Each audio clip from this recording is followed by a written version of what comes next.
సంవత్సరాల తరబడి ఎన్ని మందులు వాడినా మీ మోకాల నొప్పులు తగ్గట్లేదా? ప్రాణ పెయిన్ క్లినిక్ లో అత్యాధునిక చికిత్స. నమస్తే, వెల్కమ్ టు సుమన్ టీవీ. నేను విష్ణు. ప్రస్తుతంతో పాటు సీనియర్ ఫినాన్స్ ప్రొఫెషనల్ గిరిబాబు గారు ఉన్నారు. వారితో మాట్లాడదాం. సార్ నమస్తే. సార్ గిరిబాబు గారు. నమస్తే అండి. సార్ గిరిబాబు గారు, రిటైర్మెంట్ లైఫ్ని అంటే విశ్రాంతి జీవితాన్ని అప్పులతో కాకుండా ఆస్తులతో ఆస్వాదించాలి అంటే మరి ఒక 20-30 ఏళ్లకు ముందే ఫైనాన్షియల్ ప్లానింగ్ అనేది ఏ విధంగా ఉండాలి అంటారు? ఎటువంటి ప్రణాళిక ఉండాలి? ఎటువంటి ఆర్థిక ప్రణాళిక ఉండాలి అంటారు? సో గుడ్ క్వశ్చన్ అండి. నార్మల్గా రిటైర్మెంట్ లైఫ్ అంటేనే ఒక గోల్డెన్ లైఫ్ అని అర్థం. మరి గోల్డెన్ లైఫ్ని లీడ్ చేయాలి అంటే మనకు అప్పులు లేకుండా ఆస్తులతో లీడ్ చేయాలి. మరి ఎటువంటి ఆస్తులు ఉండాలి? అది ఫిక్స్డ్ అసెట్స్ ఉండాలా, ఫైనాన్షియల్ అసెట్స్ ఉండాలా? ఈ డిఫరెన్స్ ఎలా చెప్పొచ్చు అంటే, సపోజ్ మన ఇంటి ముందు ఒక బెంజ్ కార్ ఉంది.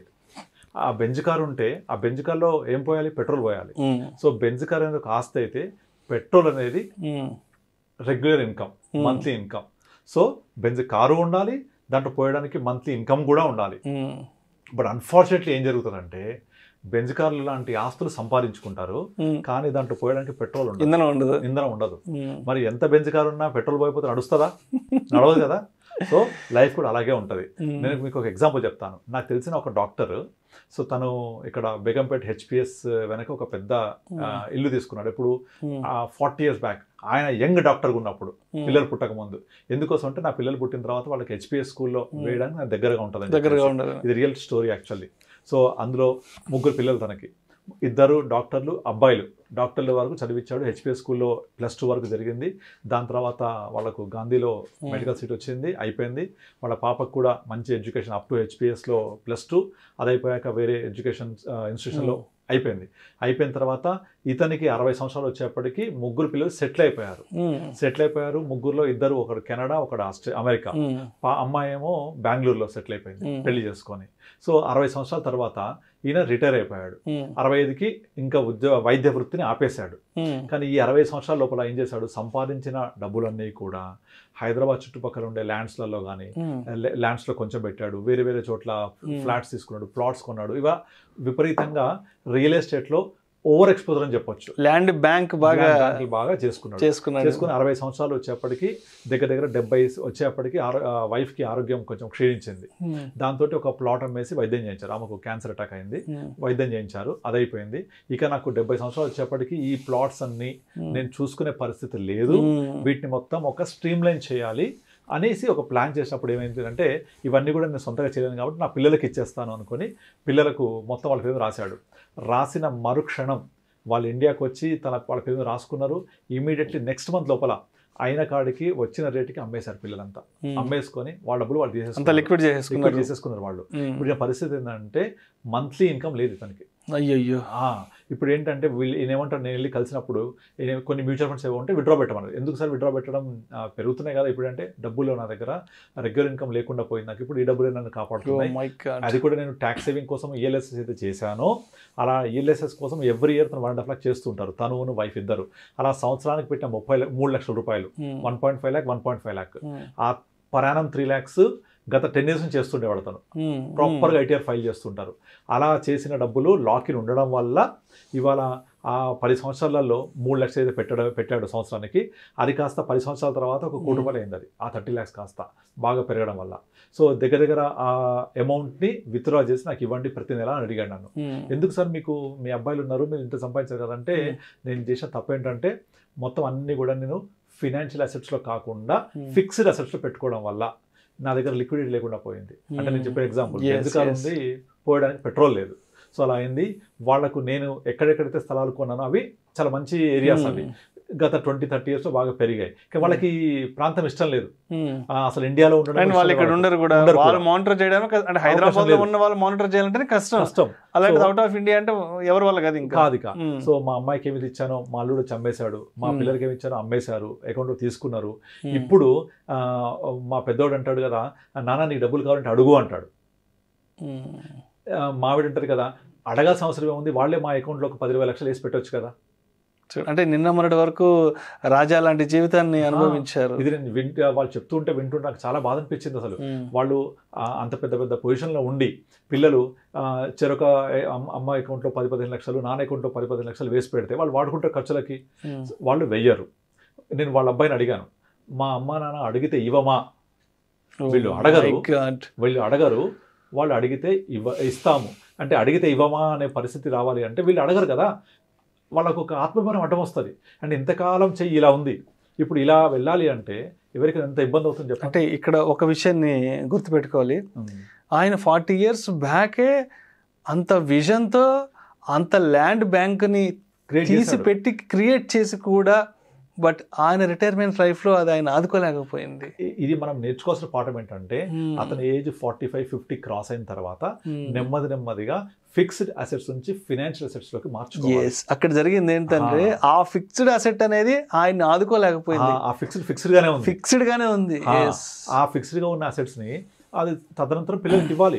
ఇంకా నాకు 70 సంవత్సరాలు వచ్చే వయసులో నేను దీన్ని ఎలా మెయింటైన్ చేయాలి అని పిల్లలకు ఇచ్చిన మరుక్షణం వాళ్ళకి ఈ ప్రాంతం నచ్చకపోవచ్చు, ఈ ఏరియా నచ్చకపోవచ్చు, మాకు ల్యాండ్ వద్దనుకోవచ్చు. వాళ్ళకు రాసిచ్చిన తర్వాత వాళ్ళకు ఫ్రీగానే వచ్చింది కదా తండ్రి నుంచి, దాని అసలు విలువ తెలియదు వాళ్ళకు. అంటే వాళ్ళ ఫాదర్కి ఉండే అటాచ్మెంట్, సెంటిమెంట్ ఉండవు కదా. సో అలా ఫ్రీగా వచ్చేసరికి విలువ ఉండదు. డెఫినెట్లీ అమ్మేసుకుంటారు వాళ్ళు. మీరు ఎన్ని కేసులు చూడండి, మాకు ఈ ప్రాంతం వద్దు, మాకు ఇక్కడ ఉండడం ఇష్టం లేదు, పలానా చోట నాకు అవసరం. కొన్ని ఇండియాలో ఉన్నారు వాళ్ళు, ఇతర దేశాలు లేదు అనుకుందాం, నాకు ఇక్కడ వద్దు, బెంగళూరు కావాలి, లేదా నువ్వు సౌత్ సైడ్ కొన్నావు నాకు వెస్ట్ సైడ్ కావాలి, లేదా ఇక్కడ కొన్నావు నాకు అక్కడ కావాలి అని ఇమీడియట్గా దాన్ని చేంజ్ చేయడానికి ప్లాన్ చేస్తూ ఉంటారు. ఎందుకంటే వాళ్ళకి ఈ ప్రాంతం మీద కానీ లేకపోతే ఈ స్థలం మీద కానీ వాళ్ళకు ఉండదు కాబట్టి దాని విలువ కూడా వాళ్ళకు ఫ్రీగా వచ్చినప్పుడు విలువ తెలియదుగా. ఫ్రీగా ఏదైనా వచ్చినా కూడా విలువ తెలియదు. అందుకే మా ఫ్రీ బీస్ కూడా ఇవ్వద్దు అంటుంటారు. అలా వాళ్ళు ఇమీడియట్లీ దాన్ని అమ్మిన తర్వాత ఆ డబ్బులు మొత్తాన్ని వాళ్ళ అకౌంట్లో వేసుకొని వాళ్ళ కంట్రోల్లో పెట్టుకున్నారు. ఇప్పుడు ఈయన అడిగి అరే నాకు డబ్బులు ఇవ్వండి అని అడిగే పరిస్థితి, ఇలా ఇవ్వండి అని అడగాలి అంటే ఎంత ఆత్మమే అడ్డం వస్తుంది. అయితే మా ఫాదర్ అడిగితే ఇవ్వమా, అడిగితే ఇవ్వమా, అడగకముందు ఇవ్వరు. యాక్చువల్ నిజంగా ప్రేమ ఉంటే అడగకముందు ఇచ్చేయాలి. సేమ్ రంగమార్తాండ సినిమా స్టోరీ మొత్తం అసలు కళ్ళ ముందు కనిపిస్తుంది మీరు చెప్తుంటే, నేరేట్ చేస్తుంటే. నేను వెళ్ళి కస్టమర్కి వెళ్ళి కూర్చొని వాళ్ళతో కలిసి కూర్చొని మాట్లాడుతుంటే ఇద్దరే ఉన్నారు పాపం ఇంట్లో. ఇక్కడ బేగంపేటలో ఉన్న ఇల్లు అమ్మేసేసి ఆ డబ్బులు కూడా వాళ్ళే తీసుకున్నారు. ఒక ఫ్లాట్ మాత్రం కొనిచ్చారు పేరెంట్స్కి. ఆ ఫ్లాట్లో ఉంటారు.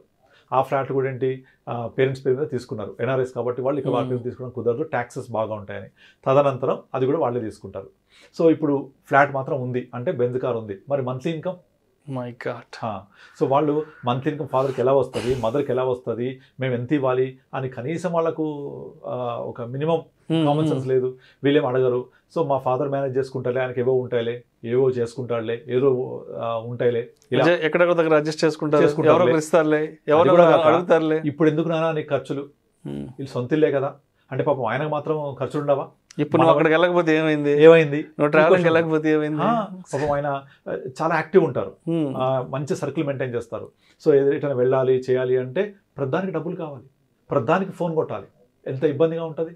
కనుక ప్రతి ఒక్కళ్ళకు నేర్చుకునే లెసన్ ఏంటంటే వాళ్ళ యొక్క ఫిక్స్డ్ అసెట్స్ని వాళ్ళ యొక్క వయసుతో పాటుగా ఫినాన్షియల్ అసెట్స్లోకి మూవ్ చేసుకోవాలి, లిక్విడిటీ పెట్టుకోవాలి.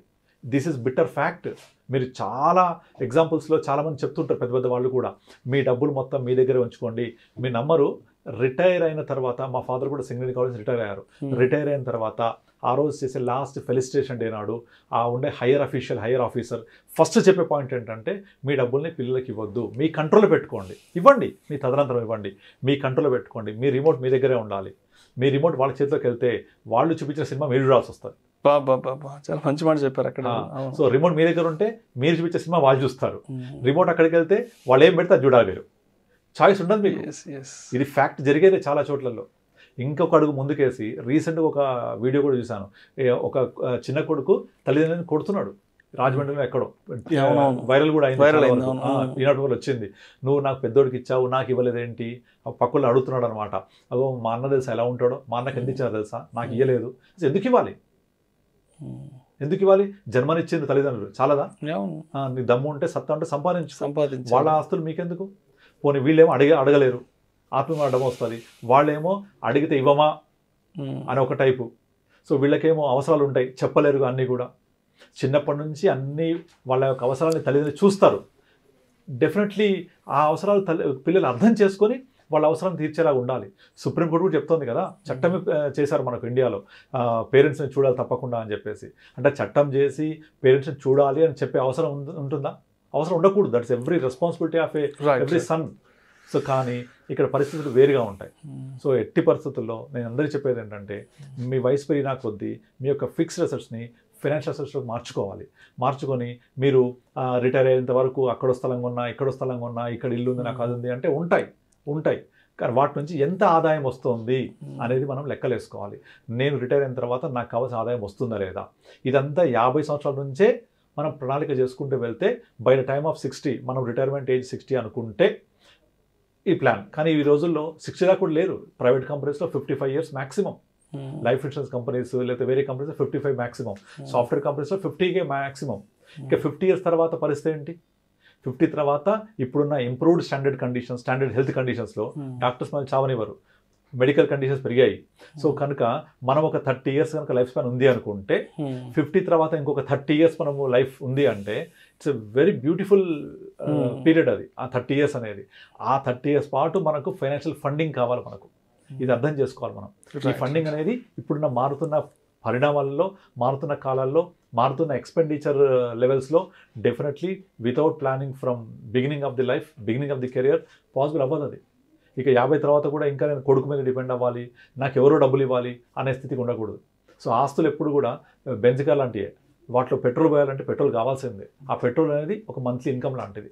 అది ఎప్పుడు కూడా మనము ముందు నుంచే ప్రిపేర్ చేసుకొని ఒక బంక్ ఉండాలి ఇంటి దగ్గర పెట్రోల్ పోయడానికి, అలా ప్లాన్ చేసుకోవాలి. Right. Thank you so much Giribabu garu. Thank you అండి. చాలా మంచి టాపిక్ గురించి మీ అనుభవాన్ని మొత్తం క్రోడీకరించి రిటైర్మెంట్ లైఫ్ అనేది ఎలా ఉండాలి, రిటైర్మెంట్ తర్వాత రాజా లాంటి దర్జాగా బ్రతకాలి అంటే మరి ఉద్యోగం చేస్తున్నప్పుడే, మంచి సంపాదన చేతిలో ఉన్నప్పుడే మరి ఎటువంటి ప్రణాళికతో ముందుకెళ్ళాలనే దాని గురించి మంచి ఎగ్జాంపుల్స్, అంటే ఆల్రెడీ జరిగిన, అంటే మీ క్లయింట్స్ ద్వారా మీరు విన్నటువంటి ఆ ఎగ్జాంపుల్స్ని కూడా ఈ వీడియోలో తీసుకున్నారు. Thank you so much Giribabu garu. Thank you అండి.